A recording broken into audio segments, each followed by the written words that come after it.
What is the best case scenario and the worst case scenario for the Dallas Mavericks as they look to open up game one potentially without Luka Doncic, and what it means for Spencer Dinwiddie and Jalen Brunson going forward? This is Inside the Mavs right here on Kevin Gray Sports. Of course, my name is Kevin Gray. You can find me on Twitter, Facebook, and Instagram at Kevin Gray Sports. Be sure to hit that subscribe button right there for all things Kevin Gray Sports here on YouTube. And you can catch me on your home of the Dallas Cowboys and Texas Rangers, 105.3 The Fan. The Dallas Mavericks open up game one of their Western Conference first round series against the Utah Jazz on Saturday at high noon at the American Airlines Center. We've seen reports from Shams Charania of The Athletic that the Mavericks expect Luka Doncic to miss game one of this series, potentially even game two of this series, with game two being on Monday night. Hopefully, Doncic would be available possibly for a game number three. But what's important to discuss here today is the best case scenario and worst case scenario for the Dallas Mavericks as they try to prepare without Luka Doncic, possibly for the first two games of this series, and what it means for Spencer Dinwiddie and Jalen Brunson. Now, we know that the Jazz are going to be presenting a guy in Rudy Gobert who, during the second half of this season, only allowed opponents to shoot 39.1% when he was the closest defender on 20 shots during the second half of the season. Rudy Gobert is one of the best defenders of the NBA, a multi-time defensive player of the year, but what does that look like from a strategic standpoint for Jalen Brunson and Spencer Dinwiddie and how they attack this Jazz defense, which we know likes to play that drop coverage with Rudy Gobert and the defense that they like to play. Now, when they haven't had Gobert, you'll see this team doing a lot of switching when it comes to their defensive coverages. But when you look at the best case and worst case scenario for Luka Doncic and the Dallas Mavericks and their ability to advance past the Utah Jazz, let's listen real quick to Jason Kidd about the approach that the Mavericks are taking with Luka Doncic, being it day-to-day, how they're going about him taking care of his calf injury, but how they would treat it if it were the regular season. When I asked Jason Kidd, if this were the regular season, would we even be talking about Luka Doncic playing games? Here's what Jason Kidd had to say. If these were regular season games, will we be talking about this conversation with Luka playing this weekend, or is this a different situation, obviously, with it being the playoffs? Yeah, that's a great question. I think if we had 1 or 2 days, I think we would still handle it the same way. It would be a game time decision in the sense of how he feels and medical. I was asked that question as a coach. This is out of my pay grade. It doesn't fall in my lap if a player plays or doesn't play. That's up to the player and the medical staff. And I'm given the list of players who are in, and then we go. So Jason Kidd saying, look, it's going to be up to the player and obviously medical and how he's feeling that day, a game time decision. Now, we won't know the official status of Luka Doncic until obviously right before game time and whether or not he's going to be able to go. But if you kind of have seen the way things have played out this week, it would be very hard to imagine him playing in game one and in game two. So with that being said, what's the best case scenario for the Dallas Mavericks to try and get themselves in position so that if Doncic is available to come back in, say, games 3 or 4, what kind of position the Mavericks need to be in? Now, I've been on the record saying that the Mavericks need to at least split the first 2 games at the American Airlines Center, preferably getting game 1 to capitalize on what should be a raucous crowd inside of the American Airlines Center, putting the pressure on Rudy Gobert and the Utah Jazz early and often in that game, attacking them, getting downhill to possibly get Rudy Gobert into foul trouble. On the other end, you've got to be able to close out when it comes to defensive rebounding. The Mavericks have not been very good this season, especially in the second half when it comes to defensive rebounding, one of the worst in the NBA. Now, when you lose Luka Doncic, who's your primary rebounder and your best rebounder on both ends of the floor, it makes it very difficult. That's why for Spencer Dinwiddie and Jalen Brunson, they're going to have to rely a lot on guys like Dwight Powell and others to be able to close out possessions defensively so that they can get back down the floor and possibly push pace. These are 2 of the slowest paced teams in the NBA. In fact, the Mavericks are the slowest paced team in the NBA. But I do wonder if we see the Dallas Mavericks potentially push the pace in this game to try and change some things up against the Utah Jazz to get them out of their traditional drop coverage and try to put pressure on them to force the issue a bit when it comes to putting pressure at the basket. We've talked about it all season long with this Mavericks team. When they push the ball toward the basket, when they drive the paint, good things usually happen for them. That's where Spencer Dinwiddie and Jalen Brunson come in. Jalen Brunson has been one of the best finishers at the rim this season in the entire NBA, and we know that Spencer Dinwiddie loves to get to the basket to try and draw fouls and try to get to the free throw line. They're going to have to do a lot of that in this series, especially if there's no Luka Doncic. Their abilities to be able to push the pace, get inside the paint, but more importantly, be able to hit mid-range floaters and jumpers to command the kind of respect for Rudy Gobert to be able to come out and draw him further away from the basket.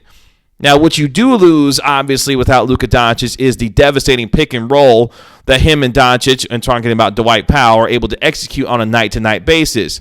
How comfortable Spencer Dinwiddie and Jalen Brunson get into pick and roll situations and, more importantly, execute those with Dwight Powell is going to tell us a lot about how they will attack Rudy Gobert in this series as well. Because if they can get themselves comfortable fairly early with the ability to attack Gobert in pick and roll situations where they're not only finishing at the rim themselves, but also being able to create opportunities for Dwight Powell, that could change the complexion of how this series looks.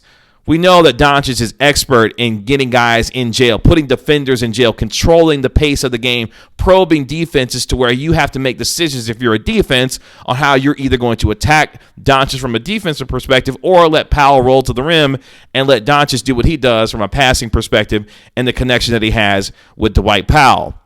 That, to me, is going to be one of the biggest elements lost with Dwight Powell and Luka Doncic's connection without Doncic on the floor, is the decisions that defenses are going to have to make based on how Doncic is able to control the pace of play when it comes to the offense and the decisions that he makes to not only get the ball to Powell, but also to create for other shooters on the outside. That's why guys like Spencer Dinwiddie and Jalen Brunson continue to have to be important in this series, because their ability to attack and finish at the rim will have to cause the Utah Jazz to respect them much more as not just creators but finishers, which hopefully opens up some lanes for guys like Dorian Finney-Smith and Reggie Bullock, Davis Bertans, and others to hit knockdown three-pointers, whether it be Dorian Finney-Smith from the corners where he's a 45% corner three-point shooter, Reggie Bullock, Davis Bertans. This is where those gentlemen have to come into play and be able to have to consistently knock down shots. We know how good this team is when they're able to hit threes and be able to hit threes consistently. The Utah Jazz are a team that likes to take over 43 pointers a game. They're going to be bombing away from the three-point line. So you're going to have a lot of opportunities to close out possessions by getting defensive rebounds. And if you can, and then start to push the pace when it comes to Dinwiddie and Brunson, that could be a way that the Mavericks attack. Now, they could also potentially go all small ball with Dorian Finney-Smith potentially at the 5. And if that's the case, Dorian Finney-Smith is going to have to knock down shots from the outside to make Gobert respect him and his ability to knock down shots to continue to open up lanes for everyone else to be able to do their thing. But the best case scenario is this: that the Mavericks split the first 2 games inside of the American Airlines Center, get to Game 3 on Thursday, and hope that Doncic is available to play. If he's not available to play going into Game 3, if you can find yourself splitting those 2 games in Utah, coming back to the American Airlines Center in Game 5 tied 2-2, that should give you enough time for Doncic to be able to come back and be available in this series. And now it's a best of 3 at that situation with 2 of those 3 games inside of your own building, which is why it is so important to get home court advantage, especially in the first round. The ability to have a Game 7 on your floor, especially in this situation with your best player hurt, knowing that if you have 2 out of your final 3 games at home, you can possibly get yourself in a situation where you get 77 back in the most crucial games of this series.